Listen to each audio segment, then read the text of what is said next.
बिस्मिल्लाहिर्रहमानिर्रहीम फ़बिय्यिलाहिरब्बिकुमा तुकज़्ज़िबान। बिस्मिल्लाहिर्रहमानिर्रहीम। अस्सलाम वालेकुम। आज हम बना रहे हैं आलू गोश्त। इसके लिए मैंने 1 किलो गोश्त लिया है, बीफ। अतक को किडे किडे हड्ड ने साढ़े कैमरा मैन बहुत पसंद ने। अब गोश्त अच्छी तरह गाल चुका है। अभी मैं इसमें डालूंगी मसाला जात, सुरख मिर्च, हल्दी। ये 2 चीज़ें मैं डालूंगी इसलिए कि गरम मसाला पहले नहीं डालना, इस सालन हो जाता है काला। और धनिया भी बाद में डालना है, उससे सालन की जो लुक है वो अच्छी रहती है। इसमें अभी मैंने पहले डाल दिया। ये 2 मसाले मैं डालूंगी और उसके बाद जब पक जाएगा तो इसमें डालेंगे हम गरम मसाला। और ये है हमारी आज की रेसिपी आलू गोश्त। गोश्त अच्छी तरह भून चुका है और गल भी चुका है। अभी इसमें मैं डालूंगी आलू। बिस्मिल्लाहिर्रहमानिर्रहीम। ये 2 बड़े आलू मैंने लिए हैं। बनाई काफ़ी हो चुकी है गोश्त की। अभी मैं इसमें डालूंगी पानी, 2 बड़े गिलास पानी। बिस्मिल्लाहिर्रहमानिर्रहीम।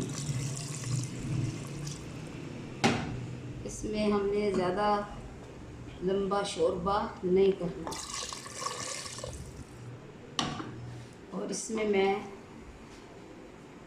थोड़ा सा कटा हुआ धनिया डालूंगी, बाकी बाद में डालेंगे। इस वक्त तैयार हो जाएगी रेसिपी उस वक्त।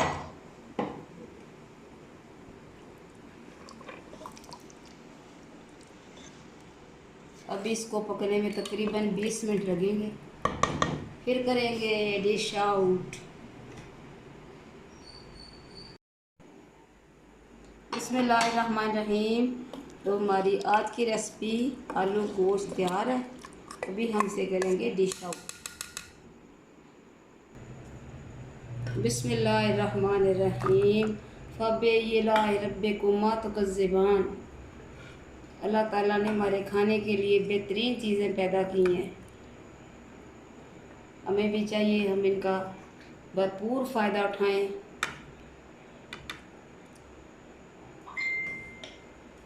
और अच्छी चीज़ें, साफ़ चीज़ें खाएं। बाज़ार से चीज़ें मंगवाने का कोई फ़ायदा नहीं।